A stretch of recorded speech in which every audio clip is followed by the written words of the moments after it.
Hi, welcome to City Scene with Mayor Mike Cahill. I'm your host, Walt Kosmowski.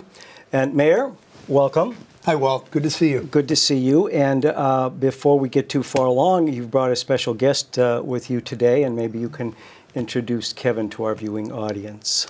Well, Kevin Hartunian is the city's chief of staff to the mayor, and he does some incredible work. He's been working with us since I started a year ago, January, and I figured it was time to let the public see what he looks like. He fields a lot of calls and works with a lot of groups and a lot of individuals on issues of concern. He heads up some of our important initiatives, so I figured we'd let him share a little bit about who he is and what he's been working on. Absolutely, and I know Kevin, you and I have worked together very closely over the last couple of years. But we're gonna let you sit there and kind of take a couple of deep yoga breaths and relax. And Mayor Mike, I wanted to ask you, we seem to hear more and more every day about the opiate crisis in Massachusetts. So how is Beverly specifically affected by that you know of? And what can people do if they feel that they're impacted by it, either by a son or daughter or a loved one? When can people do if they feel that they are threatened by that? Well, Beverly, being a small city here on the North Shore of Boston, we're not immune from anything. We have our addiction challenges within our community just like anybody. The problem that's really become so pronounced in the last couple of years with opiates is, I think it's based on a couple things. One is that the heroin that's available is so cheap, and there's this additive that's been put into it called fentanyl that makes it incredibly unstable and that much more potent and leads to more overdoses and more deaths. There's a formula that's in place that really puts at risk anybody who is struggling with and failing in any kind of battle with addiction. Along with that, we have this prescription drug problem, which is a part of the epidemic. Prescription drugs are now, the statistic I was told the other day is that prescription drugs are the way about 80% of new heroin addicts are becoming addicted. They first become dependent upon, addicted to a prescription drug, whether by having it prescribed for an injury or an illness, or whether by getting access to it because a family member or friend has been prescribed the drug. These are legal prescriptions, but they're being overprescribed and they're being used and then abused. And what happens is they're expensive, and the heroin on the street is so cheap that once they're addicted to a prescription drug, OxyContin being the most common, and they can't afford it, they can't get access to it, many turn sadly to heroin, which they can buy illegally on the street. Mm-hmm. Now, I know a couple of months back we had Chief John Alatcher here, along with the District Attorney of Essex County, and is the police department in Beverly getting some specific training on how to combat this opiate problem? What are they doing? Sure. Well, there's a lot going on. First, our police department recently, about 2 months ago, started carrying Narcan in their cruisers. And Narcan is it's an inhalant that if somebody's overdosed on heroin or an opiate, it can be administered by, in Beverly's case now, a police officer or the first responder ambulance crews, and it's a nasal spray that is put up somebody's nose if they're on the ground having overdosed on drugs, and it reliably brings them back. So Narcan is something that we now have in our cruisers. Everybody's been trained in its use. In addition, we've worked hard in Beverly over the past year to try to promote safe disposal of prescription drugs. Because again, these are getting into the wrong hands and they're being abused. So we've got a drop box in our police station right in the lobby, which is available 24 hours a day. And we held a drop off back in October outside the CVS in North Beverly. We're planning another one of those this winter, and we've been working to try to find a couple of other sites to have these prescription drop boxes where somebody can safely dispose of prescription drugs anytime. We're working on that. The governor's drug task force also has been working on that statewide, and they've struck a deal with CVS, where CVS's 24-hour pharmacies are supposed to soon become places where people can return prescription drugs. There's so much more, but that's at least a couple of things that we know, we're working on locally and trying to improve upon. Chris Herron, who was a professional basketball player, played for the Denver Nuggets and then the Boston Celtics. He was a kid who grew up in Fall River, Massachusetts, and he was the best basketball player in the state. And he was, you know, all kinds of celebrated and promoted. But he, as a teenager, at a young age, started drinking, started smoking marijuana. He became addicted to cocaine in college. He struggled and fought that, and he started out a professional career in basketball with a lot of supports, and he did okay until he went home to his old neighborhood and somebody gave him an OxyContin. And before long, he was addicted to OxyContin, and from there, he went to heroin. He struggled through a long, dark time, and he's very fortunate he's still alive. The good thing about Chris Herron's story is he has been clean and sober for about 10 years, and he has taken what he has learned and what he has lived, and he now is an educator who goes around to schools all over the state and beyond, and he meets with and speaks to groups of students.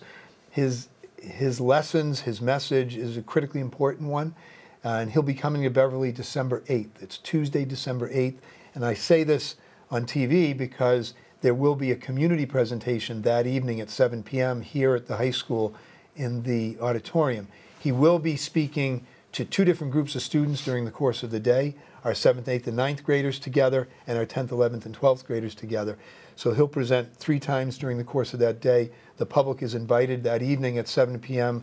I believe that I saw him present both to students and the community back in the spring over in Salem, and the message is a critically important one, and I think it gets the community, it raises awareness, it gets the community really brainstorming about how to do a better job of keeping our kids safe. Well, that's wonderful. And that's for our viewers, that's December 8th, Mike? Tuesday, December 8th, 7 p.m. And all 3 of the presentations will be in the auditorium, the high school auditorium? Correct, and it's the one in the evening that's open to the public at large. Okay, well, thank you for that. Sure. Well, let me change topics a little bit. And as I started to say earlier, there's been a lot of a significant amount of infrastructure investment here around the city, road projects and so on and so forth. And of course, our viewers, anybody who drives around the city, is familiar with some of the detours and so forth. With winter coming and the kind of construction season winding down, what specifically, talking about perhaps the Brimble Avenue project or any other one that you want to talk about, what can people in Beverly expect now that the winter season is coming on? Sure. Well, in general, and we've been meeting on this regularly with our Commissioner of Public Services, we have several road and sidewalk projects that have been ongoing, and we're trying to wrap up work as quickly as we can. There will be some final paving that will go on Essex Street, around the Montserrat train station area, and on down past the Y to Cole Street in the next week.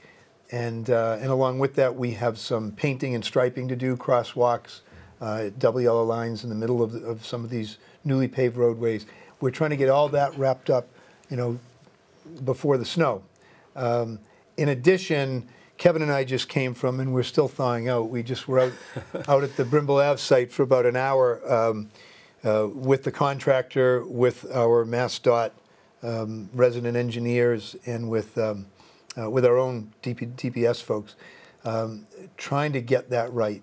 There's a lot of work that is ongoing with the Brimble Ave project. The roundabout at Sawyer Road, when you first get off the highway, is being a lot of the finished work is, I don't want to say the complete finished work, but what we can have finished up by winter is being completed now. They just have begun to utilize the roundabout for the traffic pattern at that end of the project. Up at Brimble Ave, we're going to use the T intersection stop sign through the winter because we're not really ready for that roundabout to be functional. And along Brimble, those utility poles that have been in the middle of the road, they used to be off the road, and then we widened the road, and National Grid has been, we've been working with them to get those poles out of the road. They have been coming up the last couple of days, last couple of business days, and we'll be paving over a stretch by the cemetery by Cycles 128 down towards Herrick Street Extension next week. So there'll be more paving that goes on there next week, and wrapping that job up for the winter, trying to make sure that as we close the work site for the winter, it is well signed, well lit, and safe to travel at all times. I know Kevin has been really running point for us on the Route 1A Rantoul Street Route 1A project, and he can share some things about what's been happening out there, how that's getting buttoned up for winter, and what happens come spring. Okay. Well, before we have Kevin talk to us about that, maybe for the benefit of our viewers who don't know Kevin, maybe you could kind of give us an idea of a little curriculum vitae, kind of how you got into government, how you got this position, a little bit about yourself, so people can kind of see who Kevin Howard-Tunian is. Sure. Well, no problem. Well, first and foremost, thanks for having me. Sure. Glad to be here. So I originally came from the private sector. Wasn't involved in the government until 2 years ago when the mayor was elected on his first term. Came on as his chief of staff, and it's been an amazing opportunity. I get to do very interesting things on a daily basis. No 2 days are the same. And we get to work with the people of Beverly on a daily basis. Different people, different problems, different issues, but ultimately with the goal of trying to solve those problems as best we can. And so over the last 2 years, we think we've done a lot to help Beverly and to help the constituents out there who've reached out to us. But yeah, it's been a great experience. Like I said, I wasn't originally in government, but it's been an amazing opportunity and a great experience so far. And tell the viewers, you are a proud new dad. Tell us about your little girl. So you can say hi to her. Hannah. Hi, Hannah. I have a 4-week-old at home. My wife, Annie, and I are extremely excited. It's our first, and as I put it, it's been a game changer for us. But it's been amazing. We're very fortunate. She's happy and healthy, and it's been great so far. Well, so congratulations, Kevin. Yeah. Appreciate it. Well, the mayor mentioned the 1A Rantoul project, and you have been heavily involved in that. And I understand that some of the work will be more visible in the springtime. Sure.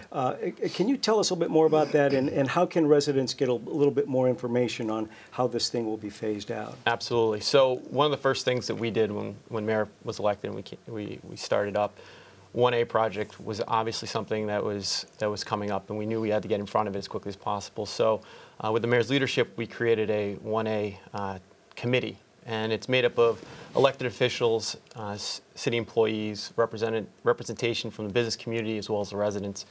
And we meet regularly to discuss the project, provide updates to the team, let them know what the expectations are and what's going on, and also to address issues as they come up and talk about ways we can improve and work with the contractor on delivering better results for the constituents themselves. The project is, right now, for all intents and purposes, the project has begun. There's drainage work going on right now, as well as some test pits, which are taking a look where the drainage as well as the other utilities are located under the ground. All this is prep work for the heavy lifting, the big work that will come in the spring, where the road, the sidewalks and such, basically from a property line to the other property line, will be taken down and then rebuilt. And it'll be done in sections, so it won't be all of the roads being roped up at one time, but there will be a time when there's going to be some disruption to residents and businesses alike. So through the committee, we've created a website that's dedicated to the project. It's www.bev1a.com, and that's the number 1. Okay, and we'll show that to our viewers. Great. And so what we do there is we post as much information as we have available about the project to give people a sense for what's to come. And we try to do that at minimum weekly. As the project ramps up, we hope to get updates even more regular than that. Ultimately with the goal of trying to provide as much communication and information to the public for people who are interested in the project so that they can know what's coming as best they can. Okay. Beyond that, we've also, we have a community meeting that's coming up on December 10th, actually Right. 2 days following Chris Herron, again at Beverly High School's auditorium at 6:30. That's open to the public. It's a meeting to discuss the project, to answer questions people might have, and to provide information that could be useful. Again, our goal is to get as much information out to the public as possible so they can anticipate. And during the project, I say this and I mean it, reach out to us, call the mayor's office, let us know if there's something that bothers you or something that's going on that we could take a look at to try to help as well. Wonderful, wonderful. And just so that people understand, this project starts from the base of the bridge, coming over from Salem, up Rantoul Street to where it intersects with Cabot, then it takes a left-hand turn and goes to the Memorial Building. Is that correct? That's correct, right? yes. And when you say from property line to property line, you're talking about crosswise, so that anything from this side of the street to this side of the streets that's public property, sidewalks, tree lawns, roadway, all of that will be completely refurbished. Absolutely. So we're by the end of the project, there'll be new sidewalks, new roads, new streetscapes, and basically brand new everything when it comes to the public part of that roadway. And timeline roughly? So right now, the contracted completion date's October 17.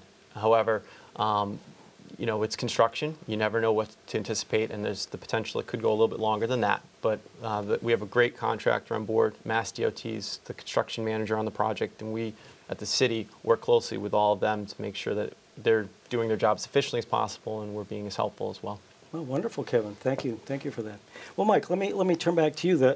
Now that the Department of Public Services is finishing up a lot of its summer roadway projects and whatever, how is the city preparing for the winter weather? And are you anticipating, what does the Farmer's Almanac tell your departments about the severity of the winter? Are we going to get another winter like we had last year? I bought a new hat the other day. Oh, yeah.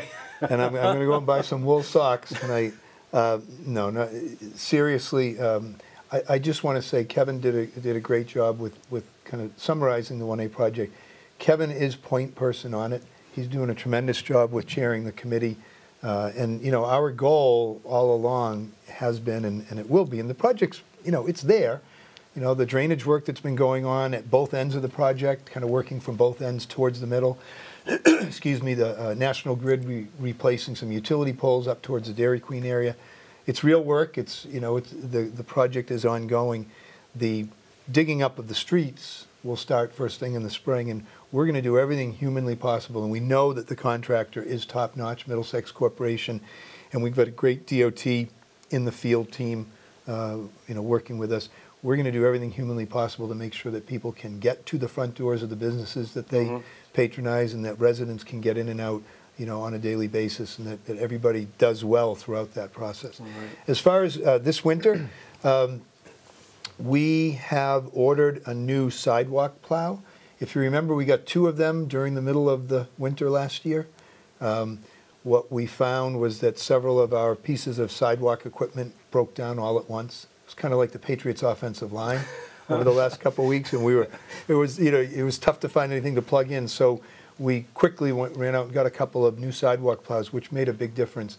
We've ordered a 3rd one. They'll all be in top working condition, and that's something that we hope will help. Because what happens when the storms hit, everybody gets in a plow, right? Sure. We have a privately contracted crew, and we have our public services employees and equipment. And everybody gets behind the wheel of a plow and they go. And as soon as they can, they get out of the plows and start working on sidewalks. And we need to get those sidewalks done so that businesses can reopen, so that people can get to the commuter rail, you know, walk to and from the commuter rail safely, and the kids can get to and from school safely. So, you know, we've tried to ramp up with equipment there. We also have stocked up on salt. We have a big, we have a huge storage space, you know, here in Beverly, where we store as much salt as we can buy before the season starts. But what we found last winter was everybody was running out and nobody could get any more salt. MassDOT, the State Highway Department, was kind of cornered the market on the available salt, and the cities and towns are having a tough time getting any. So, and this is no different from past years. We stock up, we try to have as much as we can on hand. Hopefully it'll be enough this year. Last year it wasn't quite. We also, you know, are working hard to make sure we have places to put snow as we need to. We've done pretty well in Beverly. Some communities were totally blown away by last year's amount of snow, and I never heard the term snow farm in my life until last winter, but those are just big piles of snow, and you find a place, you put it. You try to put it somewhere where it's not going to be problematic come spring. It's not going to, you know, be a problem as it melts, or if it doesn't melt quickly enough. And we're working on making sure we have enough different places to put our snow if we need to, if and as we need to this winter. That will be all right. All right. Well, I know being a dog owner, and I think the dog owners out there will sympathize with me, my dog is very fastidious, so he needs to have grass or a tree or shrubs or something, you know, to do his duty in. And with all the snow there last year, he was quite perplexed at times. Anyway, I want to change the subject now. Recently, the ECDC, the Economic and Community Development Council, recommended to the City Council that they approve a TIF for a company that wanted to relocate their operations to Cherry Hill Park. Cherry Hill Industrial Park. And the City Council approved it. But what I want you to explain to the viewers is, what exactly is a TIF? What does that do? Tell us a little bit about this company, and why is this whole process and procedure with this company beneficial to us and to them? Sure. So we were approached by this company, Krona. Excuse me. They're a manufacturing company that manufactures flow meters. They measure volume, they measure mass. They have large institutional customers like hospitals, universities, sewage treatment plants, water filtration plants. Coca-Cola is one of their customers. They came to us and asked us if they had identified a parcel in Beverly that they had an interest in, and they informed us that they were interested in Beverly. They were looking at 3 different communities in our region, and what might we do to help facilitate them coming to Beverly. The TIF program is really meant to incentivize development where it otherwise would not happen, incentivize investment in parcels where it otherwise would not happen. And in this case, it was an opportunity in Beverly to bring in an outstanding corporate partner as opposed to them going elsewhere. They have been on the North Shore for 32 years. I should say they're North American operations. It's a German-owned company, family-owned since 1920, that has about 60 sites worldwide. They have been on the North Shore with 48 jobs running their North American markets, as I said, for over 30 years, and they wanted to stay in the region. So they made a proposal to us and to the state, because the way a TIF works is a local city or town grants some measure of tax relief, usually very modest, and that qualifies that company to apply to the state for a more significant state tax incentive. And tell our viewers, what does TIF stand for, TIF stand for? TIF stands for tax increment financing. What it means is that when somebody makes, if a TIF is awarded by a community, somebody commits to making new investments in a property and creating new jobs, and we as a city will forbear some portion of taxing the new value created. Right. They'll pay the tax bill that the prior owner paid on that property, but as they invest, and they're planning to invest $20 million in the property, we will forego a small percentage of those new taxes created for a period of time. So what we propose to the City Council, and as you're right, the Economic and Community Development Council, which is a volunteer group in Beverly whose function is to work with the mayor's office and advise the mayor and help support and promote business investment in Beverly. We agreed with the Krona company that they're buying this piece of property in Beverly. It's on Cherry Hill Drive. It's a vacant building where the ITV infomercials used to be done. It's been vacant for 5 years. They're going to buy that building, renovate it, and then build a brand new building next to it. They're going to invest $20 million. They're going to bring 54 to 60 new jobs to Beverly to match with the 48 that they already have. So bringing in 48, creating 54 to 60 new jobs, good, solid to high-paying manufacturing jobs. And we will, over 10 years, provide them the following TIF. In years 1 through 3, they'll pay 90%. They'll pay taxes on 90% of the new value created. In years 4 through 6, they'll pay 92.5% taxes on the new value created. And then in the last 4 years, 7 through 10, they'll pay 95%. What it means in dollars is, and these are all estimates based on how our assessors assess the value of the property, but what it means in dollars is they make $20 million investment in Beverly, they bring 54 to 60 new jobs, they will pay $1.4 million in new taxes over those 10 years, and they will be forgiven or will forbear about $150,000 in taxes over those 10 years. So $1.4 million in new taxes that we receive, about $150,000 over 10 years that we don't. And then in year 11, they'll be taxed at 100% of the value. Right. And of course, this is like a domino effect, because these employees you talk about, they have to send their kids to school and buy shovels for the winter to shovel snow and get their clothes to the dry cleaners and buy food and so on and so forth. So it's good for the community, good for our economic growth. Well, and some of those jobs, as they create them, will, they'll hire people who already live in Beverly. Yeah. And some jobs they'll hire people who will move to Beverly. Yeah. Oh, absolutely. Exactly. Now, I guess I would be remiss, because this is the first show that we've done Mike, since your reelection. So I have to say congratulations on being reelected mayor of Beverly. And I know that you love your job.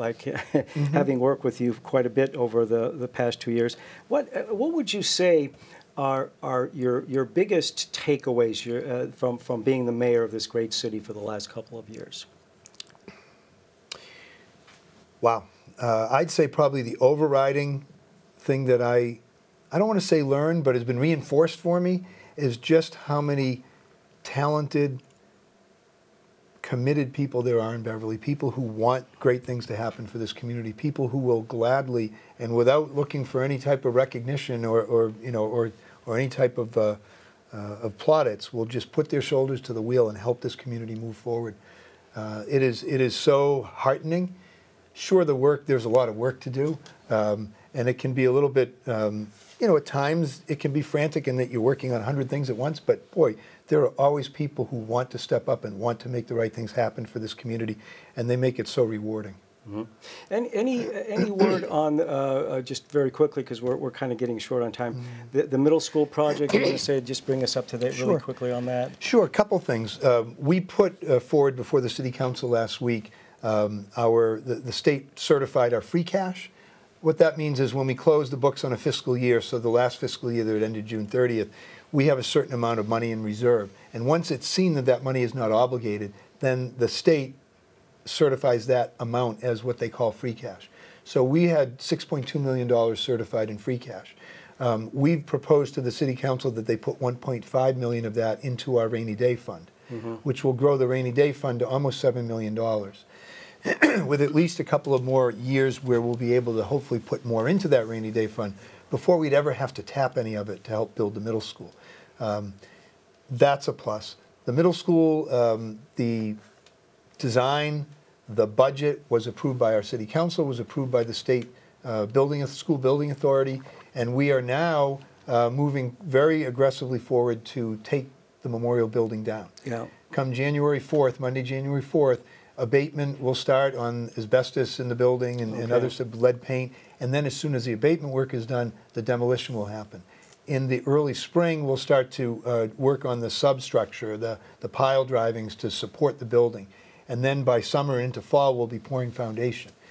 There's a lot of design work that is going on to make sure that we're ready to build what's above the ground once that work is done, and we are still on track to open that school for our 5th through 8th graders in September of 2018, which also means that in September of 2018, our 5 elementary schools will become kindergarten through grade 4, and they will gain back space that they really are struggling to provide for kids right now. Right. So as we sit here right now, there are no tenants, nobody still staying over there, no offices or anybody in the building right now?